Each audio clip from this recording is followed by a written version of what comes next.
राकेश जी, हो गया लाइव। नमस्कार आप सभी को।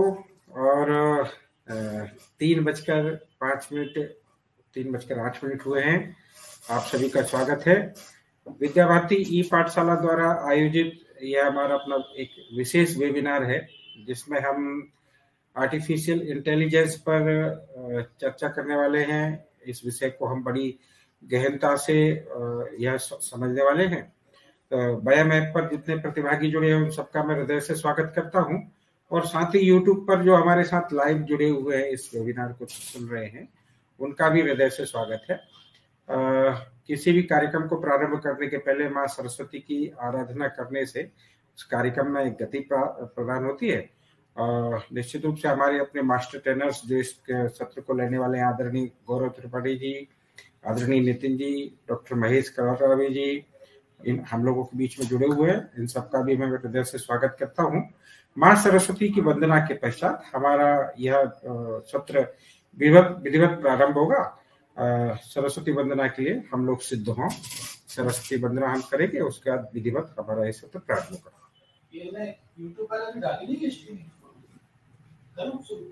सरस्वती वंदना राजकुमार जी प्रारंभ करिए। यूट्यूब पर भी हमारे लोग जुड़ रहे हैं, और यूट्यूब पर भी धीरे धीरे। मातृ प्रणाम 1 2 3।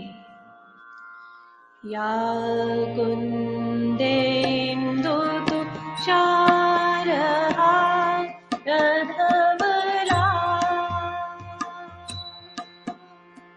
या कुन्देन्दु तुषारहारधवला, या शुभ्रवस्त्रावृता, या वीणावरदण्डमण्डितकरा, या श्वेतपद्मासना, या ब्रह्माच्युतशङ्कर प्रभृतिभिर्देवैः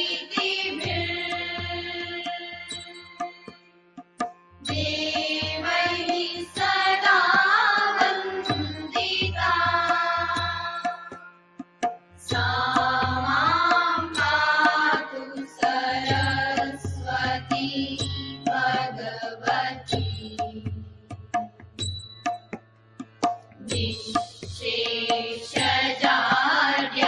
निःशेषजाड्यापहा,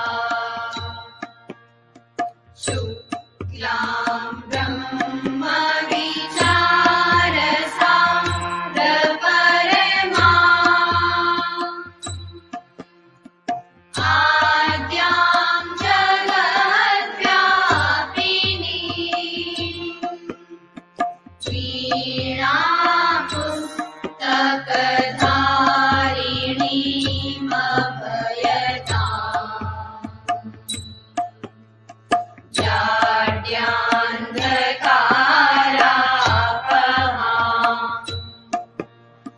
हस्ते स्फाटिकमालिकां विदधती, पद्मासने संस्थिता, वन्दे तां परमेश्वरीं भगवती, बुद्धिप्रदां शारदाम्।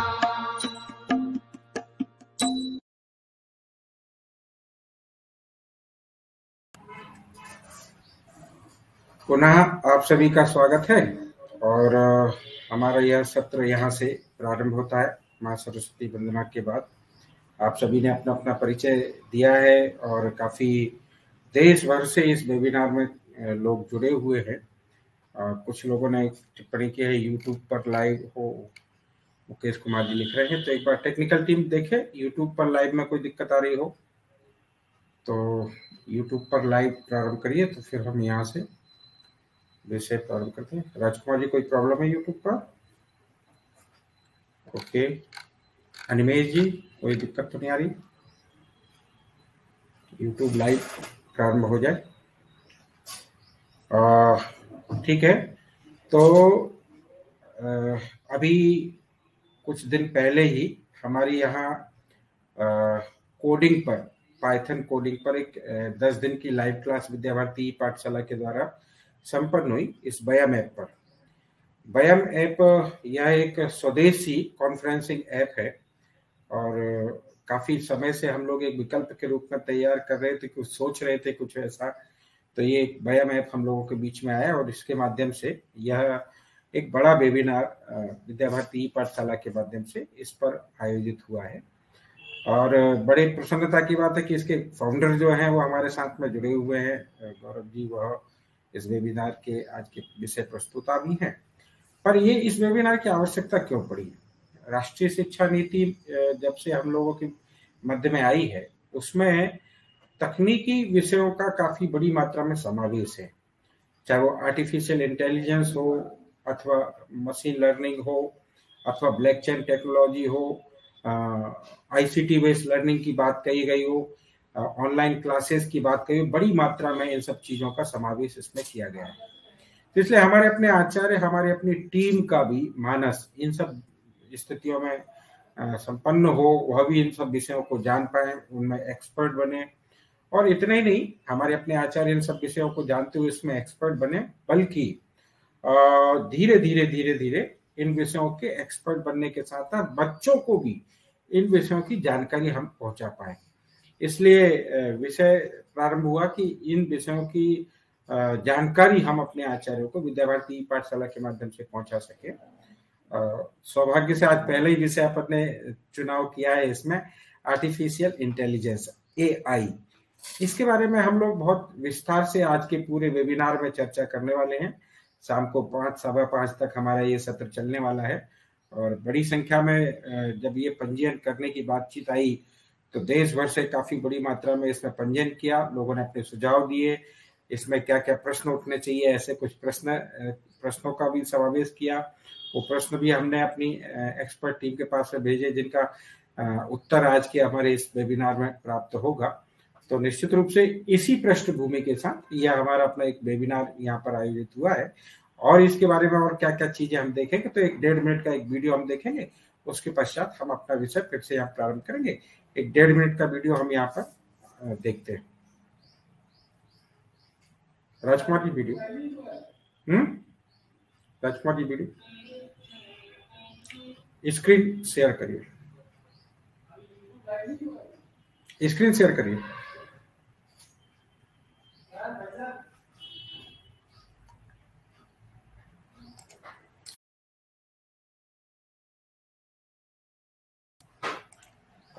YouTube लाइव हमारी टेक्निकल टीम जब तक कर रहे। ओके, अनिमेश जी आप मुझे सुन पा रहे हैं? ध्रुपद जी? जी मैं सुन पा रहा हूँ जी। तो एक बार ये YouTube लाइव अगर, हाँ जी, वो थोड़ा सा एस्टैब्लिश कनेक्शन होने में समय लग रहा है, बाकी वो लाइव हमने कर दिया है। अच्छा, ओके जी जी जी, चलिए ठीक है। अपन एक छोटा एक वीडियो देखेंगे और उसके बाद हमारा यहाँ से विषय प्रारंभ होगा। ठीक,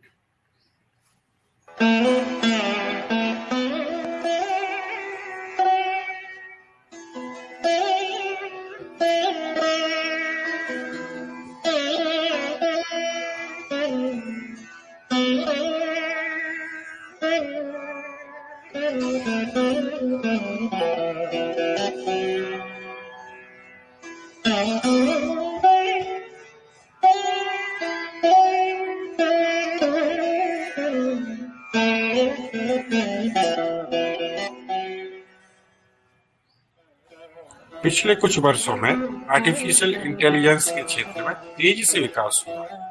साथ ही कई ऐसी लाजवाब मशीनें बनी हैं जो बिल्कुल इंसानों की तरह सोचने, समझने और निर्णय लेने में सक्षम है। लेकिन सवाल यह है कि यह आर्टिफिशियल इंटेलिजेंस है क्या और यह कैसे काम करती है? साथ ही हमारे दैनिक जीवन में इसका क्या उपयोग है और इसका भविष्य क्या है।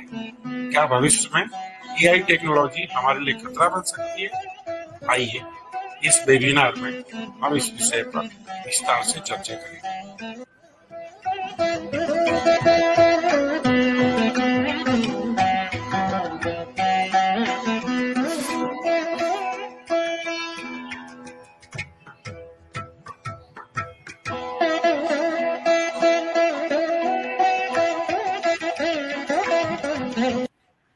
धन्यवाद। और इसी पृष्ठभूमि के साथ हमारे अपने जो विषय प्रस्तुता हैं और ऐसे व्यक्तित्व हम लोगों के बीच में उपस्थित हैं जो इस विषय में महारत हासिल करते हैं, उनका परिचय और उनका अभिनंदन स्वागत हो, उसके लिए सीधे ही हम पंजाब से हमारे बीच में जुड़े हुए हैं।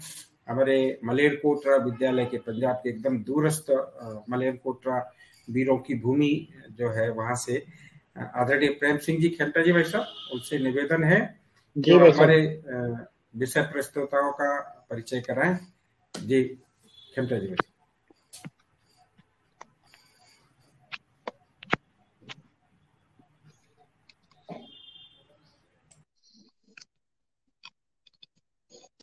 आवाज आ रही है भाई साहब, देखना जरा।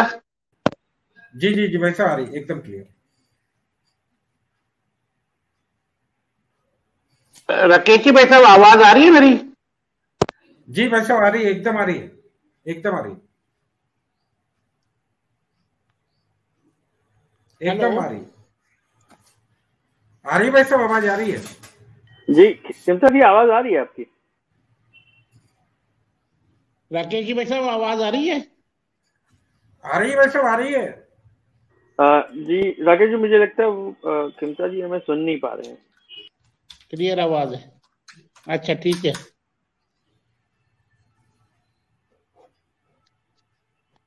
नहीं आएंगे तो चैट बॉक्स में प्लीज आप लिख लें।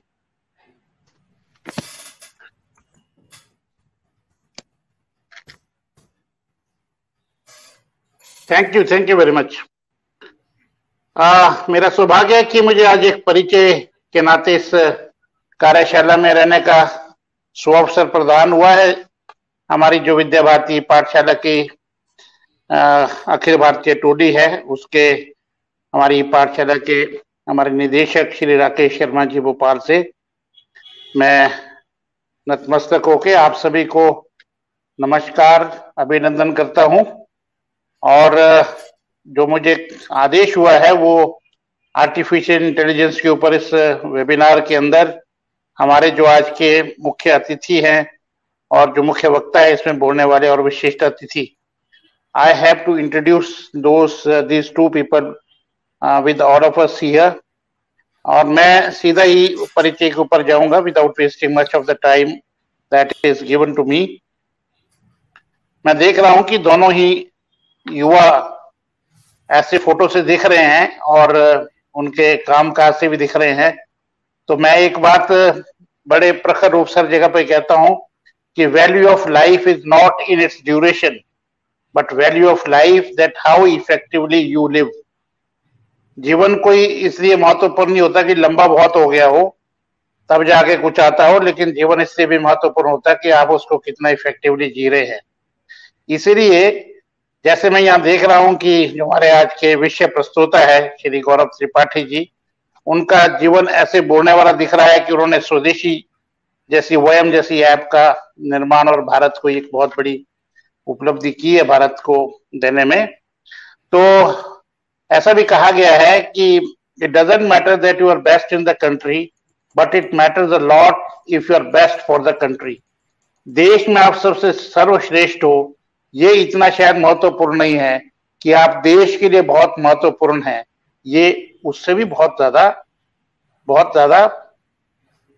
महत्वपूर्ण है। तो इसलिए मैं गौरव त्रिपाठी जी का, क्योंकि ये सारा इंग्लिश में लिखा है बायोडाटा, तो इस बायोडाटा को मैं, इस सारे क्रम को मैं हिंदी में तो नहीं ट्रांसलेट कर सकूंगा इतना जल्दी, और शब्द भी इस तरह के उसमें है कि हिंदी में, ये मैं क्षमा चाहूंगा कि इस मंच के ऊपर जहाँ स्वदेशी का सारा काम हो रहा है अभी, तो उस बीच में मैं इंग्लिश में ये आप सबके सामने इनका परिचय रखता हूं। Mr. Gaurav Tripathi is a 3X entrepreneur and the founder and CEO of SuperPro.ai. It is working to realize the vision of digital Atmanirbhar Bharat by offering Indian organizations a made in India and for India end-to-end video communication platform called VAM. He studied at IIT Mumbai and has 16 plus years of experience across multiple startups working in Web 2.0, video, IoT, cloud, big data, blockchain, and AI. He is co-founded. He's co-founded Innopluxis, now known as German pharma companies. German AI champion in life sciences, working with top 50 pharma companies globally. There, as CTO, he led the team to build an IP portfolio of 120 plus patents. I request all of you, if you can give a big hand or this clapping this time for us, that I have come and doing introduction of somebody who is having patents more than 120. हमारे एक इसरो के scientist है यहाँ पे doctor Sudesh, उनके 12 patents है। तो मुझे लगता था कि बहुत बड़ी ये अचीवमेंट है, लेकिन अचीवमेंट का कोई कोना नहीं होता इस करके। आप देखिए जरा 120 प्लस पेटेंट्स है यूएस और EU, that is European union, in areas around AI. Out of its 35 have him as an inventor. He helped it reach revenues of multi-million dollars and raised more than $35 million in investment. Gaurav enjoys trekking, traveling, reading, and mentoring aspiring entrepreneurs and emerging startups. I thank you from the core of my heart from Vidya Bharati Pathshala. Mr. Gaurav, you be in this webinar here. We are all fortunate enough to have your presence and your guidance that is going to come in this webinar for all of us here. We have second dignitary, Vishesh Atithi, Shri Nitin Chobe. He is Vishesh again, Atal Tinkering Lab, Maharashtra. I go with his profile here. Academic qualification, MTech in Electronics and Communication Engineering from Nagpur University, B in Electronics Engineering from Nagpur University, 3 years diploma in Computer Engineering from Maharashtra State Board of Technical Education, 1 year diploma course in Power Plant Engineering and from Annamalai University, 1 year diploma AWS Security Specialist Certificate in Cloud Computing H.S.C from Maharashtra State Board, Nagpur. Working experience 12 years, teaching experience at HSC level for computer science, electronic and IIT. Subject at New English Junior College, Nagpur. 1 year teaching experience at Tulsiram Gaikwad Patil College of Engineering and Technology at Electronics Department, Nagpur. 3 years experience in research and development in emerging technologies, robotics and IoT at RoboPoints Infotech Private Limited. 2 years experience as Atal Tinkering Lab in charge at New English Junior College, Nagpur. Ayog, 2 years experience as board member for IIT, subject at Bal Bharati, Pune. 2 years experience as board member for IIT, subject at Maharashtra State Board of Higher Secondary Education, Pune. Personal information, he knows Indian languages, Hindi, Marathi, and foreign as English language. Born in the 1983, married person, and further is his address that I don't want to disclose you, so that you don't contact him. Okay? तो राकेश जी के अधिकार है, वही बताएंगे आपको। बहुत बहुत धन्यवाद। राकेश जी हमारे मध्य में हैं, जिनकी छत्र छाया में विद्या भारती पाठशाला का काम देश भर में पूरे पैर पसारता हुआ नजर आ रहा है। और हम में से बहुत सारे लोग जो पहली बार जुड़े वो उनकी विद्वता से परिचित हो रहे होंगे। और ऐसे हमारी तमाम टोली, उनको भी मैं नमस्कार करता हूँ इस कार्यशाला के अंदर।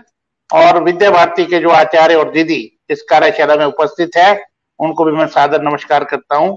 Thank you very much. नमस्कार। धन्यवाद भाई साहब। आदरणीय खेमटा जी भाई साहब ने हमारे अध्यक्षता के लिए जिनका परिचय मुझे कराना है उनका नाम छोड़ा हुआ है। आज के हमारे इस कार्यक्रम के जो विशिष्ट अतिथि के बाद आज की कार्यक्रम की जो अध्यक्षता कर रहे हैं आदरणीय डॉक्टर महेश्वर जी कड़रावे जी, सहायक प्राध्यापक हैं डॉक्टर बाबा साहब अम्बेडकर मराठवाड़ा विश्वविद्यालय औरंगाबाद के। और बड़ी प्रसन्नता की बात है कि तकनीकी दृष्टि से ये भी काफी एक्सपर्ट हम लोगों के बीच में है। आज बहुत स्वास्थ्य खराब होने के बाद भी उन्होंने हमारी ये इच्छा को स्वीकार किया और वो स्वास्थ्य ठीक न होने के बाद भी पूरे समय जुड़े हुए हैं। ऐसे डॉक्टर महेश जी का स्वागत करता हूं मैं। आदरणीय गौरव जी का स्वागत है और आदरणीय नितिन जी का, सभी का स्वागत है। यह वेबिनार हमारा आज का बड़ा लाभकारी हो और जो मन में हम लोगों के प्रश्न है, जो प्रश्न आपने गूगल फॉर्म पर भेजे हैं, उन प्रश्नों का भी समावेश इसमें हो। और सीधे ही मैं इस विषय को प्रारंभ करने के लिए हमारे बीच में मैं उपस्थित है गौरव जी। गौरव जी को मैं हृदय से अभिनंदन करता हूँ, हृदय से स्वागत करता हूँ कि वो विद्या भारती के ई पाठशाला के इस प्लेटफॉर्म पर आए हैं। और जिस प्रकार से हमारे खेमटा जी भाई साहब ने उनका परिचय दिया है, 120 प्लस पेटेंट ये होना बड़ी बात है।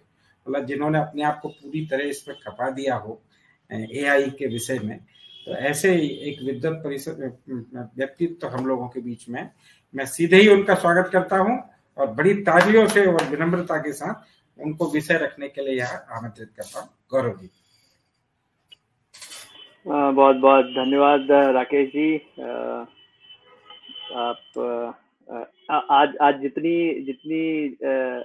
चीजें मैंने सुन ली अपने बारे में, ये सुन के मुझे लग रहा है कि अभी सही में मैं अपनों के बीच ही हूँ जहाँ इतना मान मिल रहा है।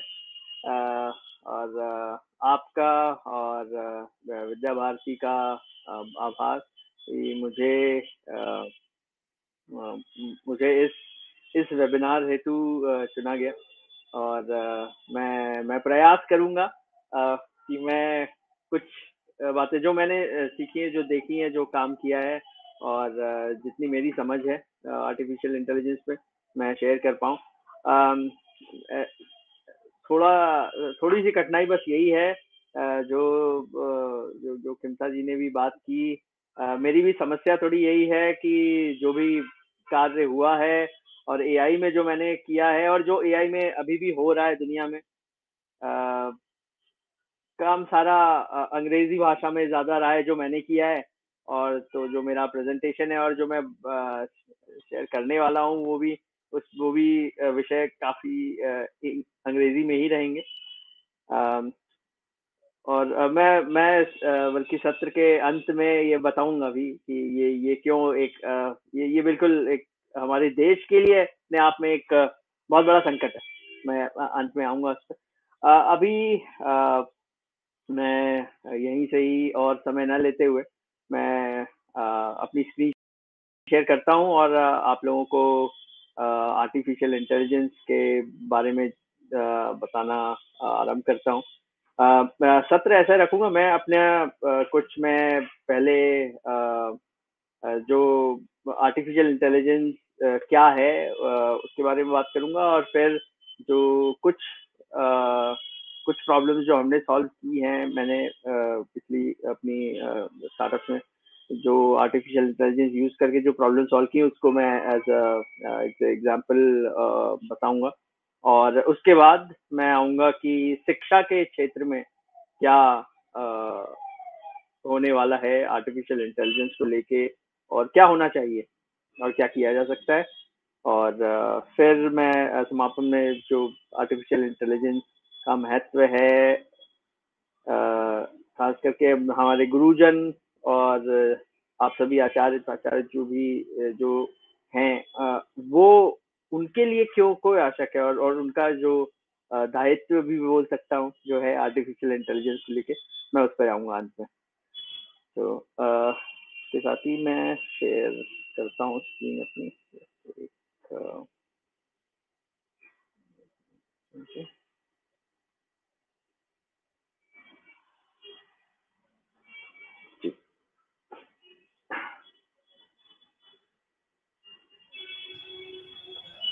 राकेश जी मेरी स्क्रीन दिख रही है क्या? बिल्कुल बिल्कुल एकदम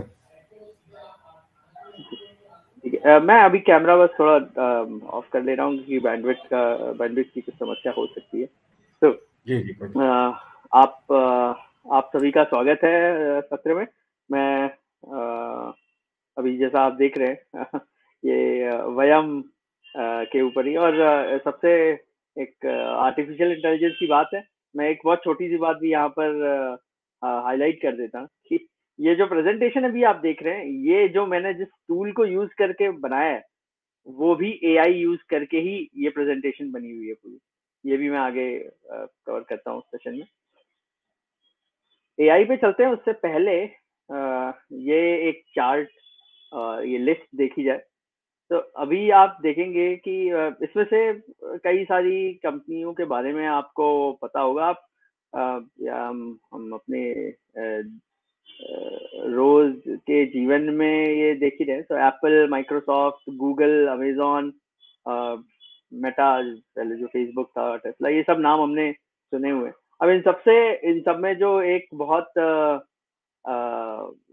महत्वपूर्ण बात है सबसे, वो मैं बोलूंगा कि इनमें से 10 में से 9 कंपनीज कम से कम ऐसी हैं जो सीधे सीधे जिनकी इस वैल्यूएशन में और जिनकी कंपनी की सक्सेस में एआई ने बहुत बड़ा एक रोल प्ले किया है।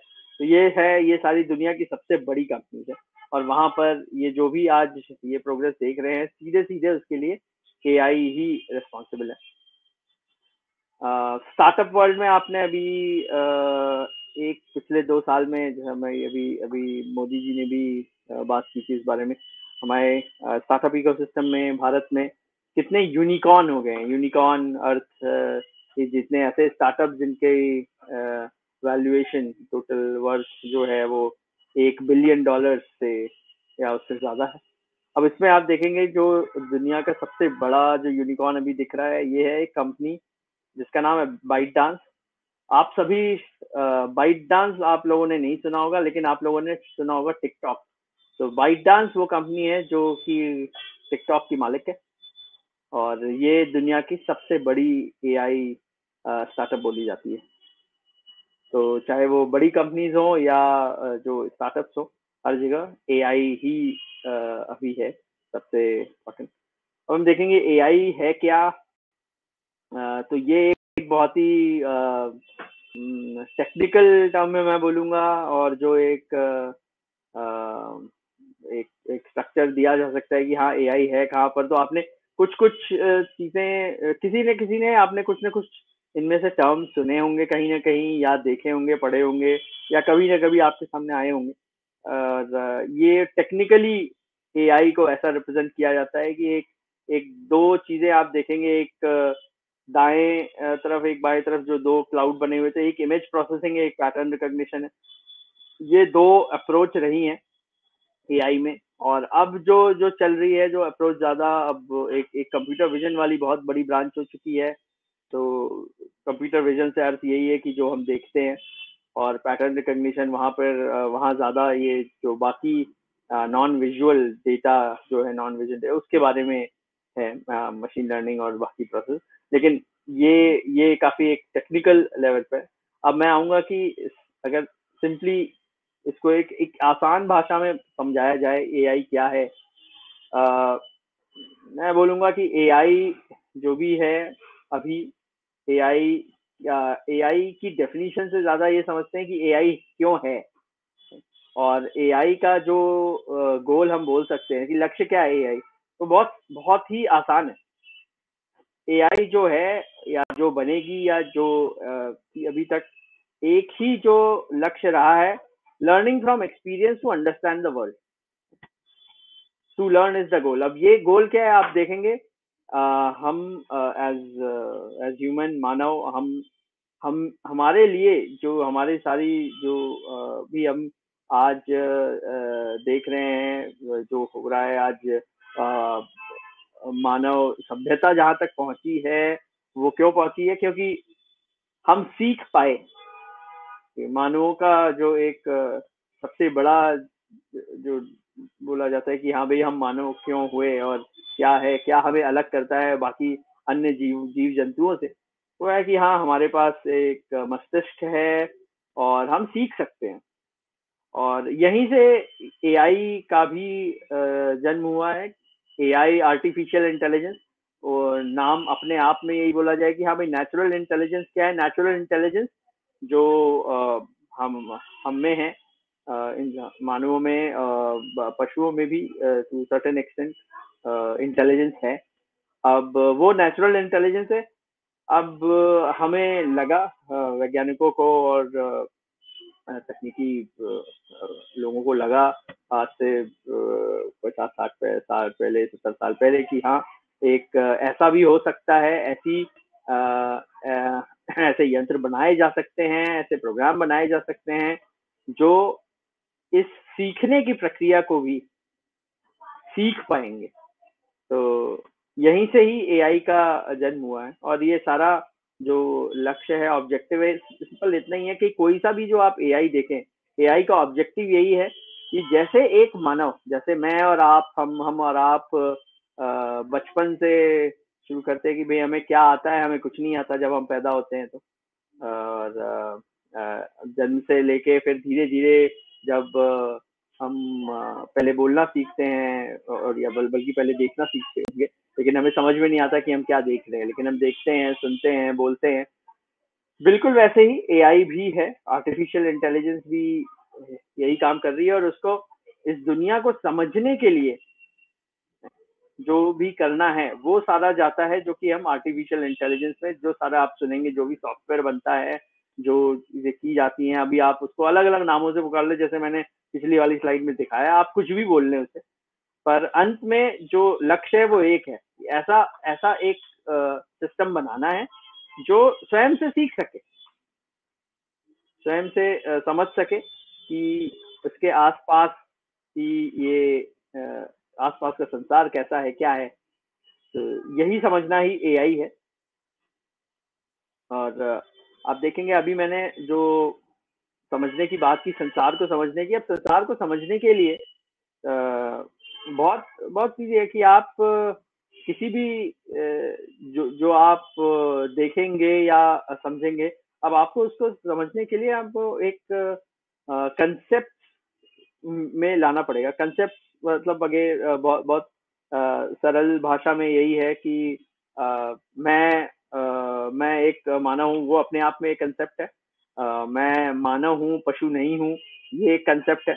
अब इसी इसी तरह जो भी सारे कंसेप्ट हैं, ये आप देखेंगे कि एक छोटे से छोटा कंसेप्ट की है। कैसे एक बच्चा, पहले एक बच्चा सिर्फ अपने अपने माता पिता से बात करने का प्रयास करता है, कुछ सुन सुन के ही बोलने का प्रयास करता है, और कुछ शब्द होंगे जो वो समझ जाएगा कि हाँ ये शब्द है, ये शब्द। अब माँ और मामा, ये शब्द, और बाकी जो शब्द है वो धीरे धीरे एक एक शब्द समझता जाएगा अपने माता पिता के थ्रू। और फिर वो अपने आसपास लोगों से उसी भाषा में धीरे धीरे बात करना शुरू कर देता है। तो ये होता क्या है, हम उसको बोलते हैं कि टेक्निकल टर्म में कि हाँ भाई वोकैबुलरी बढ़ रही है। तो वैसे ही आप देखें एआई में भी जो सारा जो काम किया जा रहा है वो यही किया जा रहा है कि भाई हमारे आसपास जो संसार है, दुनिया है, जो भी हो रहा है, उसको हम एक हायरार्की ऑफ कॉन्सेप्ट्स में कैसे एक्सप्लेन कर सके कि भाई ये क्या है, क्या हो रहा है। कि मैं बोलूंगा भाई हाँ आप अभी ऑनलाइन देख रहे हैं, किसी कंप्यूटर या मोबाइल पे देख रहे हैं, और आप अभी मेरी स्क्रीन देख रहे हैं। तो ये सब जो भी मैंने बोला ये सारे अपने आप में एक कंसेप्ट ही है, और हायरार्किकल है। हायरार्किकल मतलब मैंने पहले बोला ऑनलाइन, उसके बाद मैंने बोला कंप्यूटर, उसके बाद मैंने बोला हाँ मोबाइल, क्योंकि अगर आप देखेंगे तो मोबाइल भी एक तरीके का कंप्यूटर है, और ऑनलाइन जाने के लिए मतलब आप किसी भी अलग अलग तरीके की डिवाइस से ऑनलाइन जाते हैं। तो ये सब एक हायरार्की में आते जाते हैं सारे सेंसर, और इसी के माध्यम से ही एआई का सारा जो विकास अभी हो रहा है यही हो रहा है। और आप देखेंगे कि ये जैसे हम अपनी ज्ञानेंद्रियों की बात करते हैं, तो हर ज्ञानेंद्रिय से हम देखना, सुनना, बोलना, यही सारी चीजें आप देखेंगे कि एआई में और कुछ नहीं। एआई में सभी का जो अभी लक्ष्य है वो बहुत ही आसान है, बोलूंगा मैं, समझने के लिए।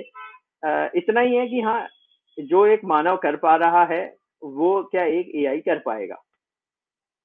जो हम कर पा रहे हैं, हम सुन के समझ पा रहे हैं, हम देख के उसको समझ पा रहे हैं। कि जैसे अभी आप ये स्लाइड देखेंगे तो आपको समझ में आएगा कि हाँ, इसमें कहीं एक जगह टेक्स्ट लिखा हुआ है, पीछे बैकग्राउंड में एक पिक्चर है, एक फोरग्राउंड में पिक्चर है, ये सब आप समझ सकते हैं।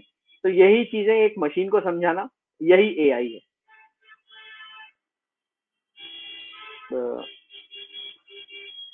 एआई मैंने बोला, इसमें एक जो सबसे एक और भी जो महत्वपूर्ण बात है एआई, डेटा। तो डेटा शब्द तो आप सभी ने सुना होगा। डेटा हमारे बिल्कुल दैनिक जीवन का अंग हो चुके हैं, हम बात करते हुए भी, क्योंकि अब डेटा के लिए रिचार्ज कराना पड़ता है। तो आप सभी को पता है कि डेटा क्या है, कितना जरूरी है, क्यों है। लेकिन यहाँ पर मैं ये बताना चाहता हूँ कि एआई और डेटा का ही लिंक है। एआई जो भी है, जैसी भी बनेगी, आगे क्या बनेगा और कैसा बनेगा, सब कुछ सिर्फ और सिर्फ इस पर निर्भर करता है कि आपके पास डेटा कितना है और डेटा कैसा है। तो जो भी एआई बन रहा है, बनेगा, उसके लिए हमें डेटा चाहिए। इस बात को जस्ट अपने ध्यान में रखिएगा आप। मैं आगे सत्र में जो बताने वाला हूँ वो आपको इसी के बारे में पता लगेगा क्यों डेटा इंपॉर्टेंट है। अब मैं यहाँ पर आ रहा हूँ, जहाँ आप देखेंगे कि मैंने बोला कि मैं प्रॉब्लम्स बताऊंगा। अभी ये आप देखिए, मैंने यहाँ पे एक प्रॉब्लम बताई कि ये क्या है। अभी मैंने प्रॉब्लम सिंपल बोली है। यहाँ पे प्रॉब्लम क्या है, what you see is what you get. मतलब जो आप देख रहे हैं आपको वो मिलना चाहिए। मिलना चाहिए का अर्थ है कि एक मशीन है, मैंने अब मशीन या सिस्टम या प्रोग्राम जो भी बोले आप, मैंने बनाया, और यहाँ मुझे करना क्या है, मुझे चाहिए कि जैसे आप ये जो लेफ्ट साइड पर बाईं तरफ जो आप देख रहे हैं, ये आप में से कई लोग बिल्कुल या सभी लोगों को पता होगी, ये एक पब्लिकेशन की लिस्ट है। पब्लिकेशन में जो जर्नल्स में पब्लिश होती हैं चीजें, वहां पे ऐसे एब्स्ट्रैक्ट लिस्ट होते हैं। अब आप समझेंगे कि एक ये मैं देख रहा हूँ और आप देख रहे हैं। अब हम सभी को पता है इस स्लाइड में भी कि ये जो ऊपर दिख रहा है ये हेडलाइन है। ये कहीं से आपको बताने की आवश्यकता नहीं पड़ी, ये आपने देखा और आपको समझ में आ गया। अब आप ये स्लाइड आप पहली बार देख रहे हैं, लेकिन फिर भी आप में से किसी से भी पूछा जाएगा कि इस स्लाइड की हेडलाइन क्या है, कोई भी बता देगा कि ये जो ऊपर लिखा हुआ है problem 1 what you see is what you get, ये हेडलाइन है। और लेफ्ट साइड पर यहाँ आप सीधे बता सकते हैं कि हाँ ये क्या है, ये पब्लिकेशन एब्स्ट्रैक्ट की लिस्ट है।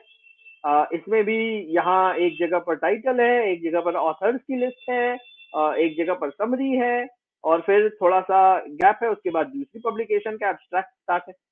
ये हमारे लिए बहुत ही सहज है, बहुत ही सहज है। यानी इतना सहज है कि ये आप एक 5-6 साल के बच्चे को भी 2 बार बताएंगे वो समझ जाएगा। लेकिन अब यही चीज आपको यदि एक मशीन को सिखानी है, एक सिस्टम को, एक प्रोग्राम को सिखानी है, तो कैसे सिखाएंगे? कि आप चाहें कि भाई ये मुझे या आपको, हमें बैठ के मैन्युअली ना करना पड़े ये काम, कि भाई बताना है कि मान लीजिए अभी मैंने लिस्ट दे दी, एक जर्नल दे दिया जिसमें 2000 पब्लिकेशन और एब्स्ट्रैक्ट है, और आपको उसमें से पढ़ के बताना है कि भाई कहाँ पर टाइटल है और कौन से समरी हैं और कितने ऑथर्स हैं। अब ये आप मैन्युअली करेंगे तो आपको बहुत समय लग जाएगा। लेकिन यही अगर हम एआई यूज करें तो हमें क्या चाहिए? हमें चाहिए कि ये अपने आप यहाँ पे आप जहाँ ये फाइनल आउटपुट लिखा हुआ है, आप देखेंगे मुझे फॉर्मेट ये चाहिए कि भाई यहाँ से मुझे सीधे सीधे आ जाए एक अच्छे से एक हमारी जो एक्सेल बोल सकते हैं, एक्सेल की स्प्रेडशीट में, कि भाई ये ऑथर है और ये इस जगह से हैं, लोकेशन है, और इनका इनका जो समरी है वो अलग मिल जाए, टाइटल अलग मिल जाए, सब कुछ अलग मिल जाए। तो ये मैं एआई से चाहता हूँ कि एआई से हो, और ये प्रॉब्लम है जो हमने सॉल्व की थी। तो हमने इनोप्लेक्सस मेरी जो दूसरी कंपनी, वहां पर हमने पूरी दुनिया भर के जो जर्नल्स हो सकते हैं, और तो दुनिया में कुछ भी जो पब्लिश हुआ होगा किसी भी जर्नल में लाइफ साइंसेस फार्मा के अराउंड, वो सब हमारे पास है, और वहां से हम ऐसी इंसाइट्स निकाल सकते हैं। तो ये हमने एआई बनाया इस प्रॉब्लम को सॉल्व करने के लिए। अब दूसरी प्रॉब्लम मैं आपको दिखाता हूँ उसके अंदर ही। अभी जो मैंने बोला कि हाँ, अभी ये जो वेब पेज है, आपको लेफ्ट साइड पर जो वेब पेज दिख रहा है, ये बिल्कुल ऐसे ही जैसा अभी आप स्क्रीन पर देख रहे हैं मेरी, हाँ ऐसे ही आप किसी वेबसाइट पे जाइए। अब जब आप वेबसाइट पे जाते हैं तो आपको बताने की कोई आवश्यकता नहीं, आपको सहज ही पता है। क्या पता है यहाँ पर कि भाई हाँ यहाँ फोटो है, अब ये फोटो किसी मनुष्य की फोटो है या नहीं है, या फोटो है भी या नहीं है। और अब यहाँ पर है फोटो, तो आपको बताने की आवश्यकता नहीं कि हाँ ये जो इस लेख है उसके लेखक ऑथर की ही फोटो होगी। यहाँ अगर ये लिखा हुआ है लेक्चरर इन न्यूरोसर्जरी, ये इनका ही टाइटल होगा। यहाँ अगर फोन नंबर दिया हुआ है, इनका ही फोन नंबर होगा। ये सारी चीजें आपको सहज पता है, ये आपको बतानी नहीं पड़ती, ये आप देखेंगे और आप समझ जाते हैं। राइट साइड पे आप देखेंगे ऐसे ही एक टेक्स्ट के अंदर कुछ टर्म्स हैं, इसको मैंने एंटिटी बोला हुआ है, ये नेम्ड एंटिटी हैं जिनके नाम है, जो हम बोले बिल्कुल नाउन इंग्लिश या हिंदी, जो हम संज्ञा की जो परिभाषा ही है वो यही है, वही है। एंटिटीज जो भी नेम्ड एंटिटीज हैं उनको हम यहाँ पर डिटेक्ट कर रहे हैं। अब ये देखेंगे कि ये भी अपने आप में एक हमारे लिए बहुत सहज है, क्योंकि यदि आपको ये टर्म पता है, आपको पता है कि EGFR क्या है, आप जहां भी देखेंगे आपको पता है उसका क्या अर्थ है। लेकिन फिर से एक मशीन को ये समझाने के लिए हमें क्या करना होगा, तो ये एक प्रॉब्लम जो हमने AI से सॉल्व की। फिर अब इसमें भी अगर मैंने EGFR लिया, तब इस EGFR में भी हमने ये देखा कि वो एक टाइप का जीन हो सकता है, एक टाइप का मेडिसिन हो सकता है, ड्रग हो सकता है, प्रोटीन हो सकता है, सब कुछ हो सकता है। अब आपको कैसे पता लगेगा कि ये कौन से EGFR की बात हो रही है? तो अब ये भी हमें अगर मशीन को सिखाना है, तो ये सारी जो प्रॉब्लम्स हैं जो हमने AI यूज करके सॉल्व की थी। अब AI में अब सबसे बड़ा जो पिछले एक दशक में नाम रहा है, वो रहा है एंड्रयू इंग जी का। एंड्रयू इंग ने एक बहुत अच्छी बात कही कि AI is just as electricity, and क्योंकि काफी आप लोगों ने, कुछ लोगों ने सुना ही होगा कि data is the new oil. तो जब डेटा को ऑयल बोला गया तो एंड्रयू इंग ने यही कहा कि डेटा ऑयल है तो AI इलेक्ट्रिसिटी है, क्योंकि ये इतना हमारे जीवन में शायद ही कुछ ऐसा बचेगा जहां AI प्रयोग में न आए।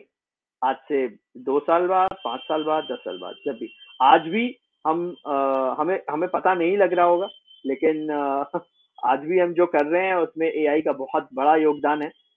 जैसे मैंने बहुत एक छोटा सा पॉइंट ये सत्र शुरू करने के पहले ही आपको बताया कि ये जो प्रेजेंटेशन है ये भी मैंने एक AI टूल पे बनाई है, तो हम जहां भी जाएंगे AI वहां है। अब यहाँ पर मैं टॉपिक पे आता हूँ, हमारे एजुकेशन में जहां तक हमने देखा शिक्षा में क्या हो सकता है, सबसे बड़ा तो एक जो हमारे लिए भी और ये भारत के लिए पूरी जो एक बहुत बड़ी समस्या है कि शिक्षकों का जो समय है, जो प्रोडक्टिव टाइम बोल सकते हैं, वो बहुत सारा तो 50% तो 50 आधा या आधे के आसपास जो समय है वो नॉन टीचिंग एक्टिविटीज में जाता है। अब नॉन टीचिंग एक्टिविटीज में क्या क्या, जैसे भाई आपको ही विद्यार्थियों की भी अटेंडेंस भी लेनी है, आपको एडमिनिस्ट्रेटिव काम भी करने हैं, आपको एग्जाम के पेपर सेट करने हैं, आपको फिर एग्जाम के पेपर्स जांचने भी हैं, असेसमेंट करना है, आपको रिजल्ट निकालना। अब ये जो चीजें हैं और जो आप जो कोर जो काम बोला जा सकता है, जो टीचिंग, जो शिक्षा देने का, उसमें तो यहाँ पर ये है जहाँ की मुझे लगता है, और जो भी पूरी दुनिया में भी अभी जो सबसे ज्यादा जो रिसर्च चल रही है कि हाँ एआई कहाँ एजुकेशन में किया जा सकता है, तो ये वही काम है जो कि ऐसे काम जो आप या तो करना नहीं चाहते क्योंकि वो बहुत ही ऐसे काम है जिसमें सिर्फ समय जाता है, और कोई ऐसा मैं बोल सकता हूँ ऐसा उससे उससे विद्यार्थियों की शिक्षा पर सीधे तौर पर कोई फर्क नहीं पड़ता है। तो ऐसे काम हैं, और या फिर ऐसे ऐसे भी हो सकते हैं जहाँ पे कि आपको पता है कि हाँ ये काम करना है, लेकिन वो काम है कि रोज एक ही तरीके का काम करना। अब जैसे अटेंडेंस लेना मैं बोलूंगा कि भाई आपको पता है इतने ही बच्चे तो कभी हर रोज रोज तो बच्चे बदल नहीं रहे हैं, वो आपकी कक्षा में जो बच्चे हैं, क्लास में जो बच्चे हैं वो उतने ही हैं, और उसी में से ही बच्चे या तो आएंगे या नहीं आएंगे। अब ये काम भी रोज रोज होना है, और अब आप सोचिए अभी इसको ऑनलाइन करना है, तो यहाँ पे ही हम देखते हैं कि ऐसी बहुत सारी चीजें हैं। तो इसमें हमने जो मैंने अभी तक देखा है, जो हो रहा है और जो होगा, तो एडमिनिस्ट्रेशन वाला एक बहुत बड़ा सा ब्लॉक है, जहाँ की इसमें आप सारे ऐसे काम ले लीजिए जो आपको लगे कि हाँ जो आप पेन और पेपर पे कर रहे हैं, और वो एक ही काम है जो आपको रोज रोज करना पड़ रहा है, और या ऐसा काम है जहाँ समय ज्यादा लगता है, या ऐसा काम है जो आपको भी लगता है कि हाँ ये तो हो जाना चाहिए। ये तो अटेंडेंस मॉनिटरिंग, फिर ऑटोमेटिंग द रिपीटेटिव टास्क भी एक ऐसे भी आप देखिए कि भाई जो भी है, आपको अगर लेक्चर प्रिपेयर करना है तो लेक्चर भाई एक बार आपने बना लिया तो वो ही क्यों नहीं चल जाए, ताकि आप एक्सपेरिमेंट्स के लिए समय निकाल सकें। तो जो रिपीटेटिव टास्क है कि भाई लेक्चर बनाना, नोट्स पर, या फिर क्वेश्चन पेपर्स सेट करना, अब वो एक सिलेबस है, यदि साल में सिलेबस नहीं चेंज हो रहा, उसी सिलेबस के लिए अपने आप क्वेश्चन पेपर कैसे जनरेट हो जाए, ये भी अपने आप में एक बात है। फिर 24/7, तो एक 24 घंटे वाला हमारा एक स्मार्ट असिस्टेंट हो सकता है टीचर्स के लिए असिस्टेंट कैसा कि भाई जो भी आपके काम है, जैसे आपको अब जब आप पढ़ा रहे हैं बच्चों को, तो यहाँ कहीं ऐसा नहीं है कि भाई जब आपने स्कूल में जो बताया उस पीरियड में बच्चों को डाउट आया और उन्होंने पूछ लिया। कई बार ऐसा होता है कि बाद में उनको डाउट आते हैं, या बाद में उन्हें लगता है कि अरे अभी मुझे ये समझ में नहीं आ रहा, अब मैं क्या करूं। और यहाँ हम देख सकते हैं और ये चीज ऐसे सिर्फ स्टूडेंट्स पे, विद्यार्थियों पे नहीं, ये हमारे आपके साथ भी हो सकती है कि आपने भी कोई एक नया कंसेप्ट देखा और आपको भी वो चीज समझनी है। अब उसके लिए या तो आप समय निकालें और अपना समय लगाएं, इंटरनेट पे जाएं, ढूंढें, देखें कि कैसे है, क्या है इसका, क्या अर्थ है, कहाँ पर ये प्रयोग में आ रहा है, या फिर ये सारी चीजें आप एक असिस्टेंट के थ्रू हो जाए जो कि एआई असिस्टेंट है।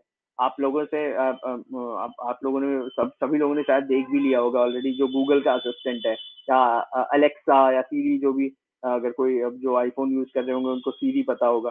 ये सारे असिस्टेंट्स हैं, और ऐसे ही असिस्टेंट हम देख रहे हैं कि एजुकेशन में भी आने वाले हैं, जहाँ की जो ऐसी चीजें हैं कि अभी स्टूडेंट्स को स्कूल के बाद डाउट आया तो भाई टीचर को पहले रीच आउट करने से पहले, आपके पास आने से पहले, या फिर ऐसे समय में कि वे रात के 10 बजे अभी उनको डाउट आया तो कैसे करेंगे, उस समय आपको कॉल नहीं कर सकते। तो वो असिस्टेंट जो है एक चैटबॉट हो सकता है, या किसी भी तरीके का एआई हो सकता है, वहां पे बच्चे जाएं और एक मैसेज डालें, भाई हाँ ये चीज मुझे समझ नहीं आई, भाई अभी ये केमिकल रिएक्शन जो है मैंने पढ़ा तो मुझे समझ में नहीं आया, या फिर ये ट्रिग्नोमेट्री का ये जो कंसेप्ट है मुझे अभी क्लियर नहीं हुआ।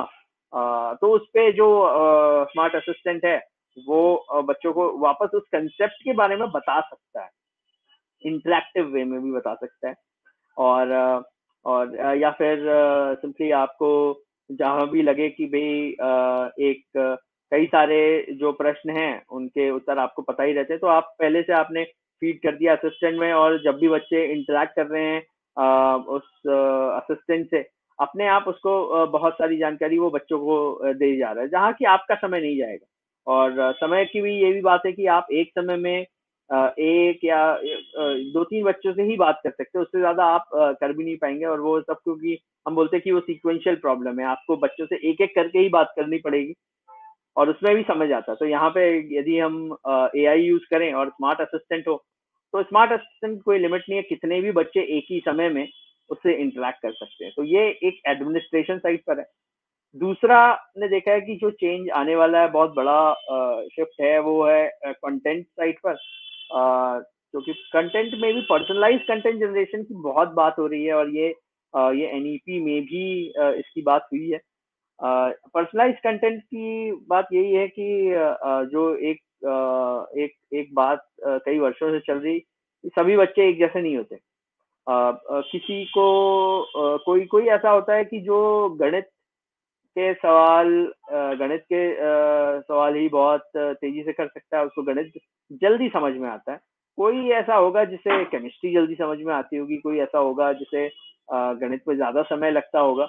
अब जब अभी हम देखते हैं कि जैसे हमारा एजुकेशन और करिकुलम और कोर्स स्ट्रक्चर्ड है, सभी लोगों को एक साथ एक ही चीजें पढ़ाई जाती हैं और एक ही स्पीड से पढ़ाई जाती है कि भाई चैप्टर, अब अगर 5th चैप्टर है तो 5th चैप्टर पूरी क्लास पढ़ रही है, लेकिन अब उसमें जो बच्चे हैं जिनको 4th चैप्टर समझ में नहीं आया ठीक से, उनका क्या होगा, वो पीछे रह जाएंगे। तो यहाँ पर है कि पर्सनलाइज कंटेंट जनरेशन, जहाँ पे कि एक बच्चे की, विद्यार्थी की, किसी भी जो उसकी समझ है, उसे कौन से कंसेप्ट समझ में आए हैं और कौन से नहीं आए हैं, उसके बेसिस पे ये एक कंटेंट जनरेट करके देगा ऑटोमेटिकली, कंपाइल करके कि भाई उसकी स्पीड की कहाँ पे कौन से कंसेप्ट है जहाँ वो वीक है, उन कंसेप्ट को ही वो ज्यादा कवर करेगा कंटेंट में। सेम स्मार्ट डिजिटल कंटेंट की भी बात हो रही है, जहाँ की स्मार्ट कंटेंट जहाँ पे कि वो इंटरैक्टिव होगा। जैसा मैंने बोला, जो असिस्टेंट वाली चीज है वो सेम यहाँ पर अब चीजें हो रही है वर्चुअल रियलिटी, वर्चुअल वर्ल्ड की, जहाँ पर कि एजुकेशन में आप जो चीजें एक्सपीरियंस से ही सीखी जा सकती, जब आप उनको इंटरैक्ट करें तब आपको समझ में आएंगी। वैसी चीजें स्मार्ट डिजिटल कंटेंट, और जो कि अलग अलग फॉर्मेट में, या वो वीडियो में हो, या आपको आजकल बच्चे मोबाइल पर पढ़ाई कर रहे हैं तो मोबाइल पर भी वो अवेलेबल हो। ये सारा कंटेंट जो एजुकेशन का है वो कैसे अवेलेबल होगा, वहां पर AI काफी अभी प्रयोग में आने वाला है।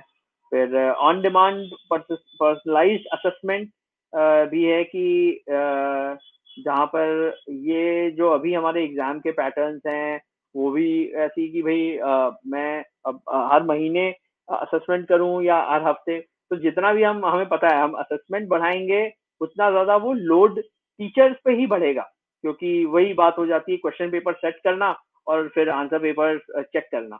तो उसमें प्रॉब्लम असेसमेंट की नहीं है, प्रॉब्लम उस समय की है, उस एफर्ट की है जो कि जाता है पेपर्स बनाने और पेपर्स चेक करने में। तो वहां पर एक ये भी है कि ये जो असेसमेंट है, ये असेसमेंट भी ऑटोमेट हो जाए बच्चों के हिसाब से, और यहाँ पर भी टीचर्स को समय ज्यादा ना डालना पड़े, टीचर्स वहाँ फोकस कर सकें। आप लोग देख सकें कि कौन से बच्चे हैं जिनको किसी कंसेप्ट में कहीं पर वो पीछे रह गए हैं, और आप फिर समय दें सिर्फ उन कंसेप्ट क्लियर करने में। तो ये एजुकेशन में मैंने देखा है कि जो चीजें जो AI से होने वाली हैं बहुत ही जल्दी।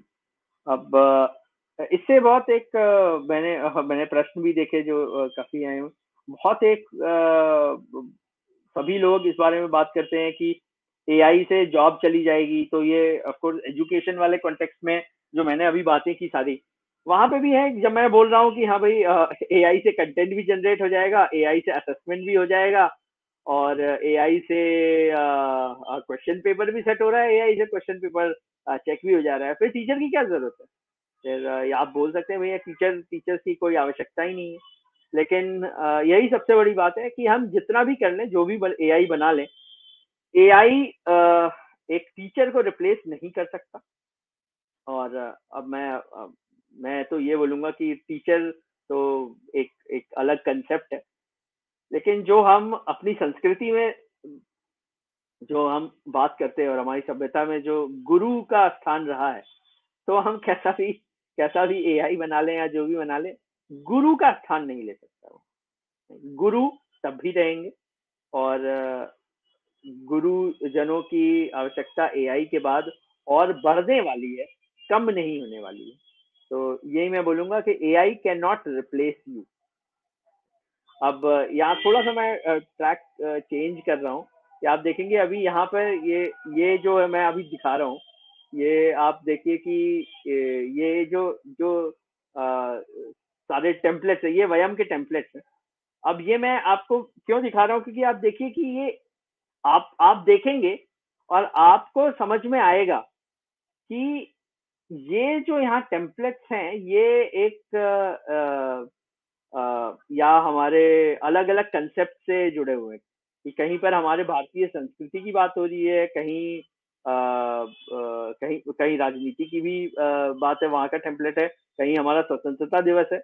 अब ये सारी चीजें आपको देख के समझ में आ जाती है। अब यहाँ पर ये है कि ये यदि हम संस्कृति की बात करें और समझ की बात करें कि क्या इसमें से कौन सा टेम्पलेट कब चूज करना है, और जो मेरी क्लास है, मेरा स्कूल है, उसके कॉन्टेक्स्ट में मुझे कौन सा टेम्पलेट कब चूज करना है, ये भी बहुत एक बात है। अब ये चीज अभी एआई अभी वहां तक नहीं पहुंचा है कि जहाँ पे कि वो ये बता पाए कि भाई वहां पे कैसी वो आपको चीजें बता देगा कि आप बोलेंगे कि हाँ भाई नरेंद्र मोदी जी की फोटो, हाँ नरेंद्र मोदी की फोटो आपको मिल जाएगी एआई से, भाई गूगल पे सर्च करके मिल जाएगी।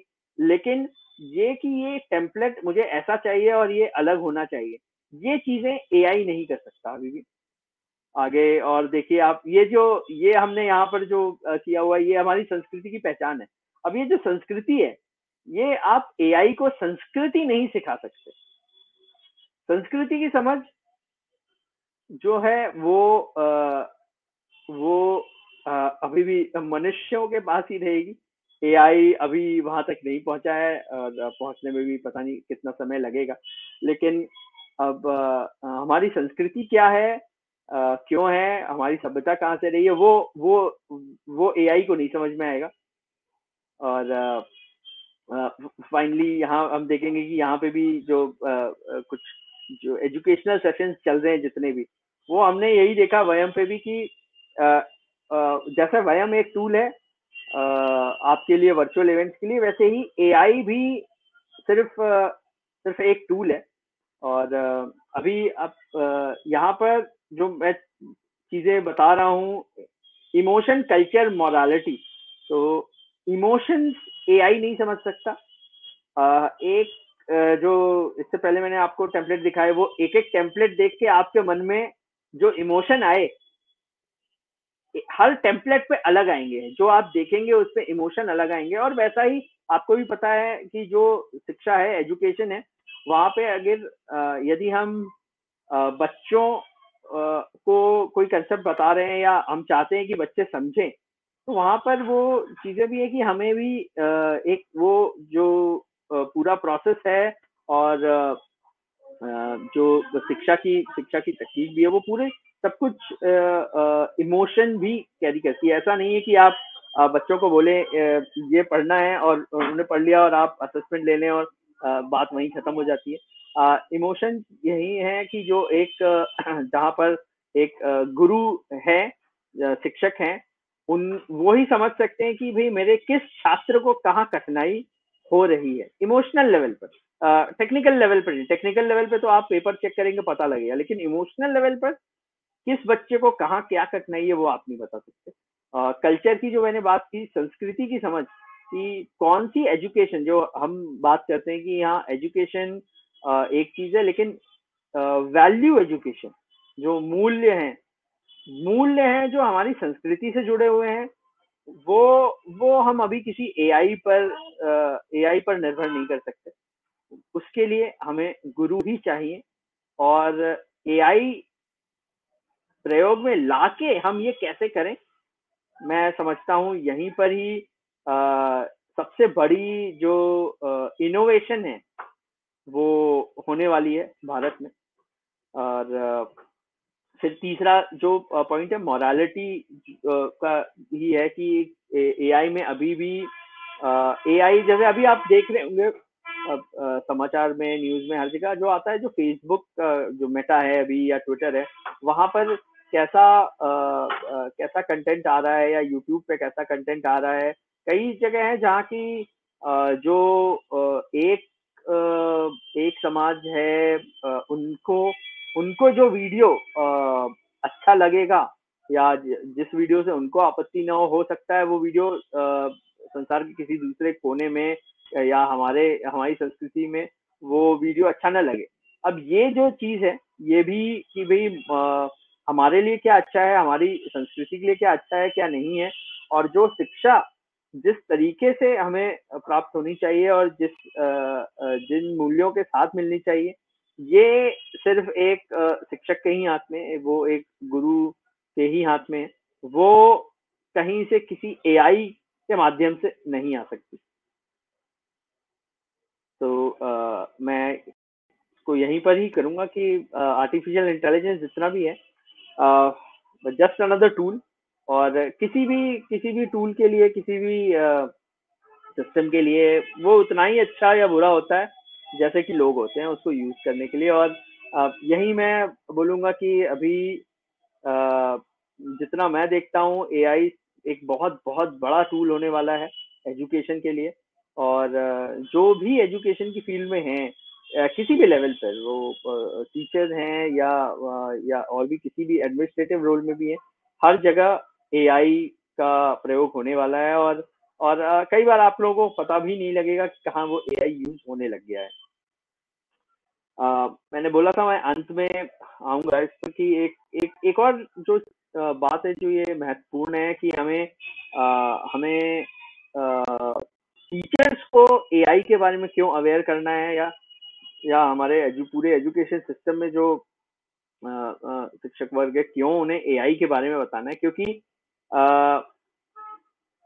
अभी हम भारत में जो मैंने बोला कि अभी ये सारी जो टेक्नोलॉजी है वो बहुत सारी जो है एक बहुत बड़ा एक डिपेंडेंसी है, जो मैं भी जो बात कर रहा हूँ कि कहाँ पर एआई में ये इसका हमारी भाषाओं में कहीं कोई एक एआई के सिस्टम बनाने के लिए अभी भी वो चीजें या वो टेक्नोलॉजी अभी हमारे सिस्टम में अभी तक हमने बनाई नहीं है। और एक ये भी है कि जिस तरीके से अभी हमारी निर्भरता है विदेशी एप्स पर, कोई भी ले लें आप, फेसबुक, गूगल, और सभी का स्वागत है भारत में। बिल्कुल बहुत बड़ा मार्केट है, सभी का स्वागत है बिजनेस करने के लिए। लेकिन जो हमारी निर्भरता है वो एक इस दिशा में जा रही है कि हम एक डिजिटल कॉलोनी बन सकते हैं, डिजिटल उपनिवेश। और ये इसलिए भी महत्वपूर्ण हो जाता है क्योंकि एक बार हमारी निर्भरता रही तो ये जो डेटा है, जब डेटा हमारे हाथ में नहीं रहेगा तो जो एआई बनेगा, जैसा मैंने आरंभ में बताया था, AI Yeats data for breakfast. तो अगर हमारे पास डेटा ही नहीं रहेगा तो जो एआई बनना है वो एआई हमारे हाथ में नहीं रहेगी, वो एआई हमारे रिलेवेंस की नहीं, क्योंकि उसमें जो एआई, जो मैंने बोला कि एआई का लक्ष्य क्या है, टू लर्न। अब वो हमारे डेटा पे सीख रहा है, लेकिन जो वो सीख रहा है सिस्टम, उस पर किसका कंट्रोल है, वो बहुत एक महत्वपूर्ण बात हो जाती है। क्योंकि यदि वो हमारे कंट्रोल में नहीं है तो ऐसे सिस्टम्स ही बनते जाएंगे जो कि हमारी सभ्यता को या हमारी संस्कृति को ही धीरे धीरे क्षीण कर दें। और इसलिए ही मैं समझता हूँ कि हमारे पूरे एजुकेशन सिस्टम में, शिक्षा में बहुत ही आरंभ से ही, तो ये भी नहीं है कि एआई बच्चे तब पढ़े जब वो कॉलेज में जा रहे हैं या जब वो ऑलरेडी 10वीं 12वीं या बड़ी क्लासेस में जा रहे हैं। मैं समझता हूँ जितने भी है छोटी क्लासेस से भी उनको समझ में आना चाहिए, क्योंकि यही है बच्चे जो कि जब वो समझेंगे तो वो जो सिस्टम्स बनाने पे काम करेंगे एआई के लिए, वो एक बात है जहाँ से कि हम समझ सकते हैं कि आने वाले 10 या 20 वर्षों में फिर हम भारत के लिए एक एआई सिस्टम बना पाएंगे। तो एआई और भारत जैसा, और हमारा भी वयम के माध्यम से भी जो प्रयास है वो यही है। तो जो वयम की जो कंपनी है, हमारी कंपनी का नाम superpro.ai है, और हमारे नाम में एआई इसीलिए क्योंकि हम यही सोच रहे हैं कि वयम के माध्यम से हम भारत के लिए एआई बनाएं। जो वयम पर डेटा आ रहा है, ये डेटा इस डेटा से जो हम अपनी भाषा में बात कर रहे हैं, सुन रहे हैं और इंटरेक्ट कर रहे हैं, इससे हम भारत के लिए ही एक एआई कैसे बनाएं। और जैसा कि अभी राकेश जी बताया कि कोडिंग सेशंस भी हो रहे हैं, तो वयम पर जो ऑलरेडी जो अलग अलग तरीके की इवेंट्स हो रही हैं, उसको भी समझ के कि भारत के लिए एआई कैसे बनना चाहिए, यही हमारा लक्ष्य है वयम से। और इसी के साथ मैं अपना सेशन तो समाप्त करता हूँ। यहाँ से फिर मैं अभी जो प्रश्नों की सूची है वो देख के मैं कुछ प्रश्नों पर आ जाऊंगा। राकेश जी। जी जी जी, धन्यवाद भाई साहब। गौरव जी ने ये बहुत संक्षेप में और बहुत अच्छे प्रकार से हम लोगों के बीच में ये विषय रखा है, एआई क्या है और उसका कैसे हम उपयोग कर सकते हैं। मुझे लगता है ये सारे विषय हम लोगों को ध्यान में आ रहे होंगे। निश्चित रूप से अब हमारे पास में अब समय है कि हमारे मन में जितनी जिज्ञासाएं हैं, जितने प्रश्न हैं आर्टिफिशियल इंटेलिजेंस के ऊपर, उनको हम यहाँ पर सॉल्व करेंगे। इसलिए आप अपने चैट बॉक्स में भी अपने प्रश्न डाल सकते हैं, या इस पूरे विषय में आपको जो भी कोई प्रश्न मन में उठे हो, गौरव जी ने जो विषय रखा, तो वो भी एक बार चैट बॉक्स में आप लोग यहाँ पर डाल सकते हैं। और साथ ही आपने जो गूगल फॉर्म में कुछ प्रश्न भरकर दिए थे, उन प्रश्नों को भी गौरव जी के पास में भेजा है कि उनमें से कितने उत्तर यहाँ पर हम लोगों के बीच में आते हैं।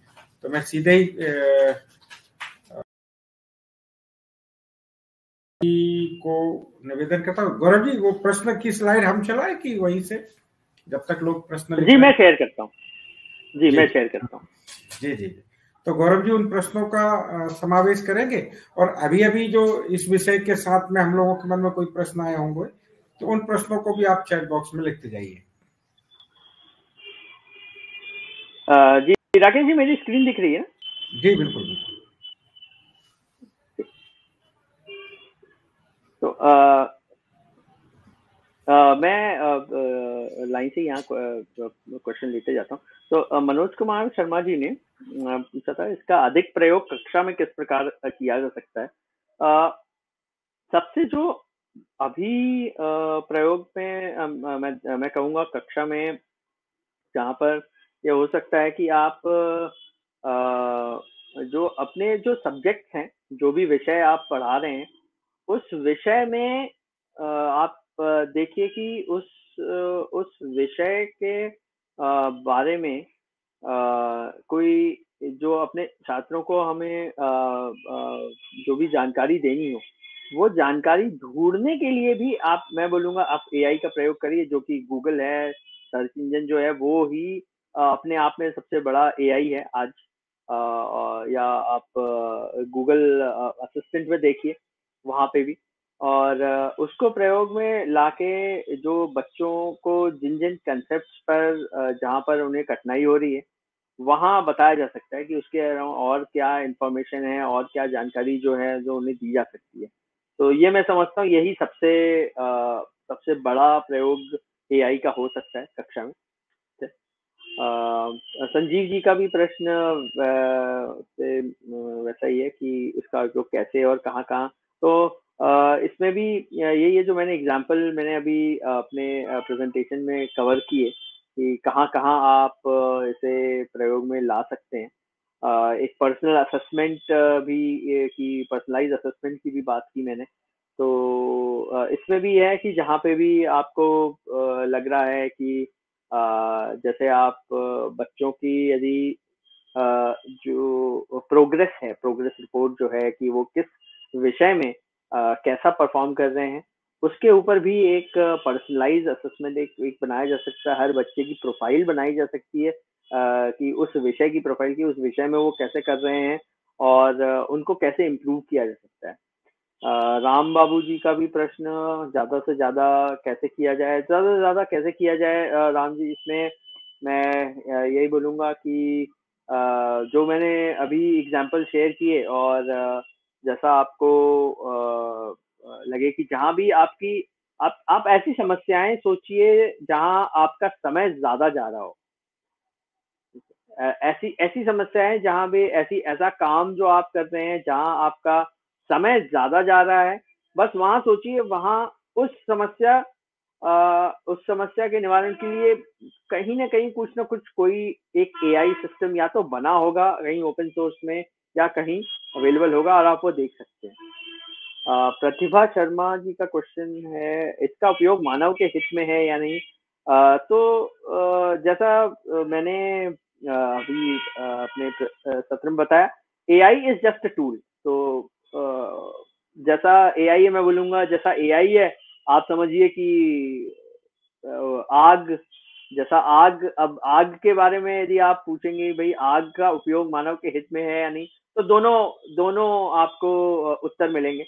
एआई के संदर्भ में भी यही है, दोनों ही उत्तर हैं। मानव के हित में है जब तक हमारे पास चेक्स एंड बैलेंसेस कंट्रोल्स हैं, और मानव के अहित के लिए भी इसका प्रयोग हो रहा है, बल्कि ऑलरेडी यदि हम देखें जो ऑनलाइन स्कैम्स हैं या जो ऑनलाइन साइबर सिक्योरिटी जो अटैक्स हैं, कई जगह अब वो एआई यूज करके वो अटैक्स किए जा रहे हैं। और तो हम ये देख सकते हैं कि जैसा भी उसका उपयोग बड़े तरीके से यदि देखें तो बिल्कुल मानव के हित में ही है, लेकिन कहीं ना कहीं कोई ना कोई इसका अहित में उपयोग करेगा ही, और उसी के लिए ही हमें सतर्क रहना है। जंगलेश जी जंगलेश जी का प्रश्न था इसकी उपयोगिता एवं इसकी जानकारी। तो जंगलेश जी, मैं आशा करता हूँ कि जो थोड़े समय में मैं बता पाया उससे कुछ आपको लाभ मिलेगा। सचिन जी का प्रश्न है, इसके उपयोग से प्रभावी शिक्षा देने के लिए। सचिन जी, ये भी मैंने जो अपने सत्र में मैंने जो कोई भी एग्जाम्पल बताए वहां से होगा, और इसके अलावा और भी मैं कुछ और एग्जाम्पल्स भी कंपाइल कर रहा हूँ, मैं राकेश जी से भी शेयर करूंगा और निवेदन करूंगा वो आपसे शेयर करें। मैं सभी के साथ शेयर करूंगा ये कि हम और क्या कर सकते हैं। सुधीर जी का प्रश्न बहुत अच्छा है, इसके क्रियान्वयन में शिक्षक की भूमिका क्या होगी? तो सुधीर जी, यहाँ शिक्षक की भूमिका जैसे मैंने बताया कि एक सबसे बड़ी जो भूमिका वो यही है कि एक एआई होते हुए भी वहां पर हम कैसे उस एआई को भारत के लिए बनने दें, और भारतीय संस्कृति और बच्चों में भी भारत और भारतीय संस्कृति के प्रति जो समझ आए वो होना चाहिए। कि वहां पे ही शिक्षक की भूमिका है कि आप जो जब भी ये एआई यूज करना हम आरंभ करें या बनाएं, तो वो हम कैसे प्रयास करें कि ये चीजें हम अपनी भाषा में कर पाएं, या हम इसको जो भी हम टूल्स यूज करें उसको हमारी संस्कृति से जुड़े कैसे जोड़कर हम उसको प्रेजेंट करें, क्योंकि तभी बच्चों को वो एक बच्चे उससे समझ भी पाएंगे, और उसका जो अपने दैनिक जीवन का यदि हम उनको समझाएं कि भाई कहाँ पर इसका प्रयोग हो रहा है, तो वो समझाने में शिक्षक की भूमिका मुझे लगता है होगी। धर्मपाल जी का प्रश्न है एआई के संबंध में विस्तार से। तो धर्मपाल जी, मैं जितने विस्तार में बता पाया आशा करता हूँ वो, बट इसके अलावा मैं और भी कुछ जो इंफॉर्मेशन है और भी जो सामग्री मैं शेयर करूंगा राकेश जी से और वो शेयर करेंगे आपसे। जयंत सुतारवाल जी हैं महाराष्ट्र से। एआई का इस्तेमाल टीचिंग लर्निंग प्रोसेस में, तो आशा करता हूँ मैंने अभी कुछ एग्जांपल्स दिए, उससे शायद हुआ आपको लाभ मिलेगा। यदि नहीं तो जैन जी, अगर यदि आप अभी भी अटेंड कर रहे हो तो और भी कोई क्वेश्चन है उससे रिलेटेड आप डाल दीजिए चैट में। हार्दिक जी हैं, हार्दिक कुमार, मनोज कुमार पांचाल जी। एआई का परिचय, आशा करता हूँ मैंने जो एआई का परिचय दिया शायद वो आप समझा सकें। मैं ये भी प्रयास करूंगा कि मैं जो स्लाइड थी वो भी मैं शेयर करूं आप सभी से, तो आप बच्चों को भी यही स्लाइड दिखा सकते हैं, समझा सकते हैं। आनंद कुमार जी का प्रश्न है, एआई का प्रयोग करना इससे छोटे छोटे प्रोजेक्ट, ये बहुत ही एक अच्छा कार्य है। यहाँ आनंद जी ये उन्होंने की कुछ यहाँ पर भारत सरकार भी काम कर रही है और काफी सारी संस्थाएं भी हैं जो इनमें काम कर रही हैं। मैं इनके बारे में भी जो मुझे जानकारी मिलती है मैं वो शेयर करूंगा। यहाँ मैं बोलूंगा कि एक एआई के प्रयोग से पहले एक जो बहुत छोटी सी चीज है कि बच्चों को यदि हम प्रोग्रामिंग में भी कंप्यूटर प्रोग्रामिंग में भी उनको जोड़ें और उनको बताएं कि क्यों प्रोग्रामिंग सीखना जरूरी है या प्रोग्रामिंग सीख के वो क्या कर सकते हैं। मैंने देखा है बच्चों को एक रुझान रहता है, बच्चों को हमेशा एक कौतूहल भी रहता है कि अच्छा मुझे रोबोट बनाना है, मुझे ये करना है, मुझे गूगल से बात करनी है। तो ये मुझे लगता है कि बच्चों को ये चीजें हैं, अगर वो देखेंगे और उन्हें अगर हम ये बताएं कि हाँ ये देखिए आपको ये अच्छा लगा, जैसे आप गूगल से बात कर रहे हैं, ये सिस्टम, ऐसा सिस्टम यदि आपको बनाना है क्या आप बनाना चाहेंगे? और कई बच्चों को उस समय कौतूहल रहती है, हाँ ये हम कैसे बना सकते हैं।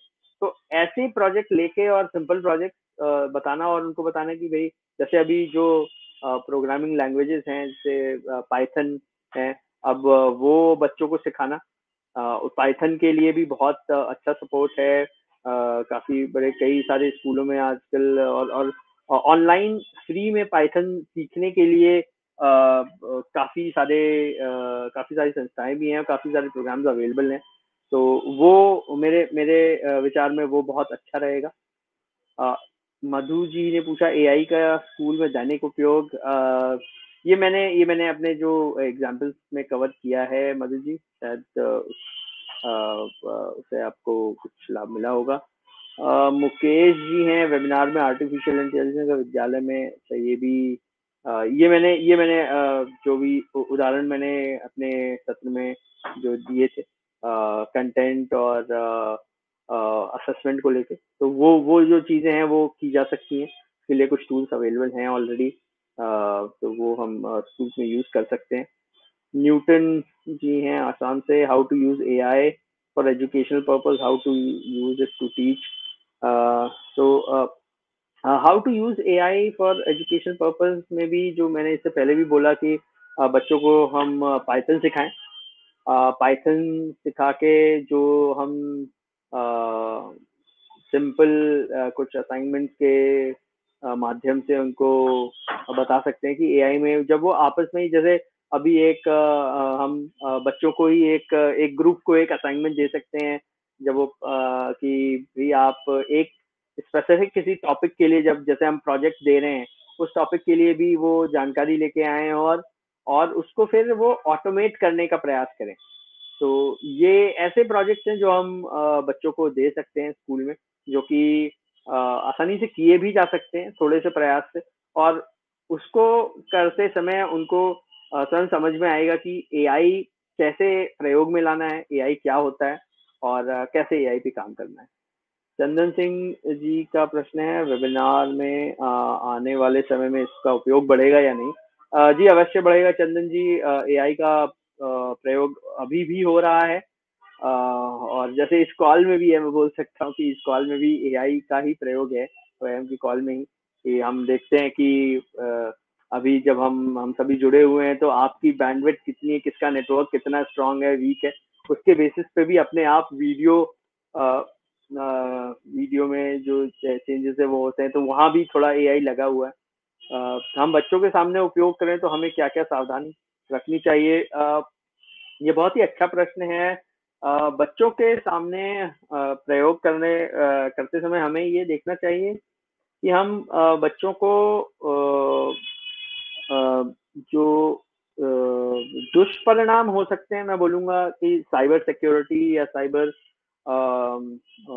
अटैक्स में जहाँ पर हैं, वो हम बता के रखें, क्योंकि ज़्यादा समस्या इसकी ये है कि जब ऑनलाइन जुड़ रहे हैं तो जो जो बेसिक जो ऑनलाइन सिक्योरिटी और जब ऑनलाइन रहने में जो जिन बातों को हमें फॉलो करना है, वो चीज़ें यहाँ भी ध्यान में रखनी चाहिए।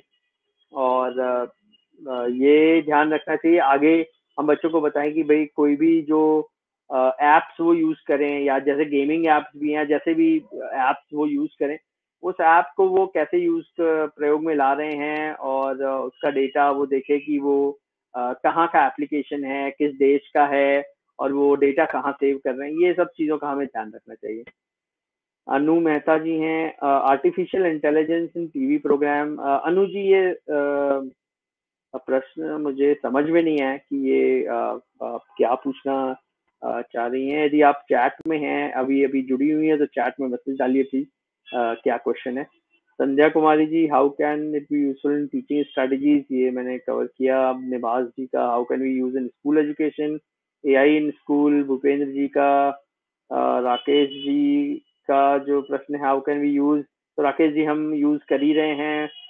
जैसे मैंने जो एग्जांपल्स दिए, गूगल, फेसबुक, हर जगह आप देखेंगे सभी जगह एआई यूज हो रहा है, तो हम और आप ऑलरेडी एआई यूज कर रहे हैं।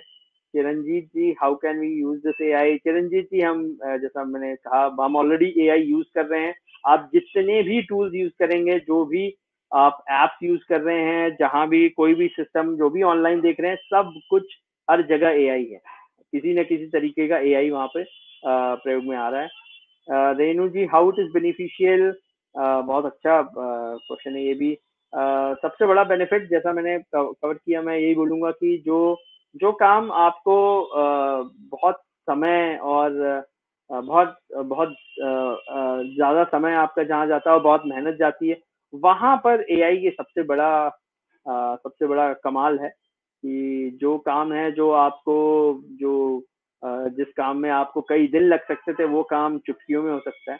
ये यही चीज है एआई की। और आप कई कई चीजों में एआई में यही है कि जो जो चीजें आप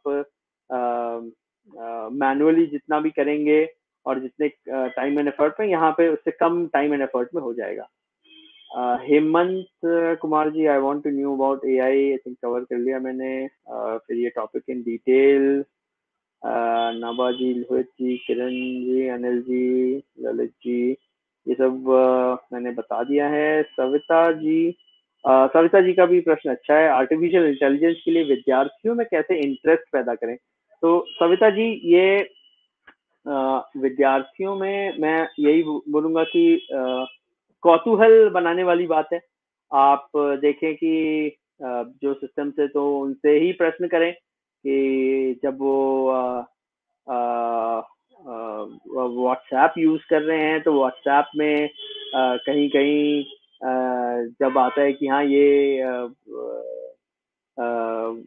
कैसे व्हाट्सएप पे कई जगह फेक न्यूज आ रही है, उसको कैसे डिटेक्ट किया जा सकता है, वो एक प्रॉब्लम है। गूगल पे आप सर्च करते हैं, कैसे आपको जो चाहिए वो चुटकियों में मिल जा रहा है। ऐसे आप ऐसी चीजें जब आप विद्यार्थियों को बताएंगे कि ये चीजें कैसे हो रही हैं, जो वो एप्लीकेशंस यूज कर रहे हैं, जो भी, इवन मैं बोलूंगा फोन में भी, टेलीकॉम में भी सबसे बड़ा लगा हुआ है, टेलीकॉम में ही पूरे की आपकी फोन, आपकी जो जो कनेक्शंस हैं, जो कॉल है, वो इतनी सीमलेसली हो रही हैं, वहां भी एआई है। तो आप विद्यार्थियों से प्रश्न ही करें कि जो भी आप कर रहे हैं, वहां पे सोचें कि ये इतनी अच्छा कैसे चल रहा है, ये कैसे हो रहा है। जो चीज आज से 5 साल पहले हम सोच नहीं सकते थे, वो आज इतनी इतनी इतनी बड़ी कैसे हो गई है। तो आप विद्यार्थियों से पूछें। विद्यार्थियों को अपने आप जब वो सोचना शुरू करेंगे, जब उनके प्रश्न आएंगे, तब उन्हें अपने आप इंटरेस्ट आएगा। संतोष जी, आर्टिफिशियल इंटेलिजेंस का क्या फायदा है, मैंने बता दिया। शिक्षा क्षेत्र में काजल जी, दीपक जी, शारदा जी का भी मैंने, हाँ, जो विभिन्न क्षेत्र मैंने इतना तो मैं नहीं बता पाया, लेकिन कुछ मैंने कवर किया है। वैसे तो क्षेत्र मैं बोलूंगा कि फिर से वही बात है, कोई भी ऐसा क्षेत्र नहीं है आज आज के समय में, ऐसा कोई भी क्षेत्र नहीं है जहाँ की एआई ना यूज हो रहा हो या आगे होगा। देव कुमार जी ने भी यही पूछा, टीचिंग एंड लर्निंग, अच्छा, except computer and ICT. Okay, Dev Kumar ji का प्रश्न अच्छा है। टीचिंग एंड लर्निंग तो सिर्फ कंप्यूटर आईसीटी नहीं, बाकी में भी आप जैसे हिस्ट्री है, तो हिस्ट्री का मैं एग्जांपल दूंगा कि हिस्ट्री एक थोड़ा और इंटरेस्टिंग बनाई जा सकती है, क्योंकि वहां पे आप अब ऐसी टेक्नोलॉजी अवेलेबल है कि जहां आप टेक्स्ट दीजिए, ऑटोमेटिकली वो वॉइस में आ जाएगी। तो ये है कि आप हिस्ट्री को पढ़ने की जगह, जो कि थोड़ी सी बोरिंग हो जाती है बच्चों के लिए, वो इंटरेस्टिंग वे में आप एक ऑडियो में कन्वर्ट कर सकते हैं और बच्चे उसे सुन लें। सुनने में बड़ा मजा आता है। तो जैसे हिस्ट्री है, हिस्ट्री में वही ये चीजें सिर्फ जो डेट्स याद करने की जगह यदि हम उसकी कहानियों में बता दें, छोटी छोटी कहानियां बना दें और बच्चे उसे सुन सकें, तो मुझे लगता है कि हिस्ट्री में बहुत इंटरेस्ट आएगा। सेम बाकी भी सब्जेक्ट के लिए मैं बोल सकता हूँ कि ऐसे ही इनोवेशन की जा सकती है। प्रीति जी का क्वेश्चन है, how to code artificial intelligence. One very simple way is to use Python. Preeti ji, Python नाम की एक कंप्यूटर प्रोग्रामिंग लैंग्वेज है, बहुत ही सरल है। दुनिया भर में बहुत सारे बच्चे उसे ऑलरेडी बहुत ही प्रयोग में ला रहे हैं, और वो आर्टिफिशियल इंटेलिजेंस के बैकबोन कही जाती है आज की डेट में पाइथन। तो बिल्कुल बच्चों को बोले कि पाइथन सीखें। Vikas ji, how to design implement AI. Vikas ji, यहाँ मैं समझता हूँ, यहाँ मैं इसको संक्षेप में तो नहीं बता पाऊंगा, लेकिन एक जो है उत्तर वो मैंने दे दिया है, simple answer, Python. Learn Python and they will be able to implement AI. How to develop AI program, Mahesh ji, same answer, learn Python in my opinion. Although there are other languages, आप बाकी लैंग्वेजेस या बाकी programming languages ही check कर सकते हैं, but मेरे विचार में पाइथन ही बेस्ट है। How to develop thought and idea, Raju ji, ये प्रश्न मुझे समझ में नहीं आया Raju ji. How to help education system, Dheeraj ji का प्रश्न है। तो मैंने जो बातें कवर की सेशन में, प्रेजेंटेशन में, वहां से हो रही है, क्योंकि मुझे जो लगता है कि हाँ, एजुकेशन, तो एजुकेशन में टेक्निकल जो एजुकेशन है, और इसके अलावा यदि हम वैल्यू सिस्टम ला पाए तो बहुत अच्छा होगा। और यहीं पे मुझे लगता है कि एआई का भी बहुत बड़ा प्रयोग है। भूपेंद्र जी और राजेश जी, शिक्षा के क्षेत्र में शिक्षार्थियों उन कक्षा स्तर के, ये बहुत ही अच्छा प्रश्न है ये। भूपेंद्र जी, राजेश जी, मैं वैसे इस पे राकेश जी से भी मेरी चर्चा भी चल रही है, और भी काफी जो बड़े शिक्षाविद हैं भारत में, उनसे भी हम चर्चा में हैं। मैं खुद भी बात कर रहा हूँ। तो ये कक्षा स्तर के अनुसार, तो यहाँ पर ही है अभी कि इसको एक जो भारत सरकार ने भी एक प्रकल्प जो दिया है, एक एआई फॉर ऑल का इनिशिएटिव है। वहाँ देखिए, मुझे लगता है कि वो एक बहुत अच्छा स्टार्टिंग पॉइंट है, और वहाँ से आप भी देख सकते हैं, आप लोग भी देख सकते हैं, और एक प्रणाली बनाई जा सकती है, बनाने की आवश्यकता भी है कि हम कैसे बच्चों को भी एआई के बारे में शिक्षित करना शुरू करें। एक जैसा जो मैंने बोला, पाइथन तो है ही, पहले प्रोग्रामिंग सीखनी चाहिए, सभी को सीखनी चाहिए। और प्रोग्रामिंग मैं समझता हूँ ऐसी बात नहीं है कि सिर्फ जो जो टेक्निकल फील्ड में जाने वाले हैं, जो कंप्यूटर में जाने वाले, ऐसा कुछ नहीं है। जो आईटी में जाने वाले उन्हीं को प्रोग्रामिंग आनी चाहिए। आज के समय में सभी को प्रोग्रामिंग अब हम सोच सकते हैं कि आनी चाहिए। चंद्रबली सिंह जी हैं, शिक्षा क्षेत्र में बहुत आसानी से उपयोग करके एप्लीकेशन तैयार होने चाहिए। जी बिल्कुल, होने चाहिए, मैं बिल्कुल सहमत हूँ, लेकिन ये किस प्रकार से, ये चंद्रबली जी, मैं समझता हूँ इसका मैं यहाँ पे तो विस्तार में नहीं बता पाऊंगा, समय कम है। Manish ji junior high school level पर, बहुत अच्छा प्रश्न। मनीष जी एक ही सेम वही उत्तर है मेरा। पहले उनको पाइथन के बारे में बताया जाए।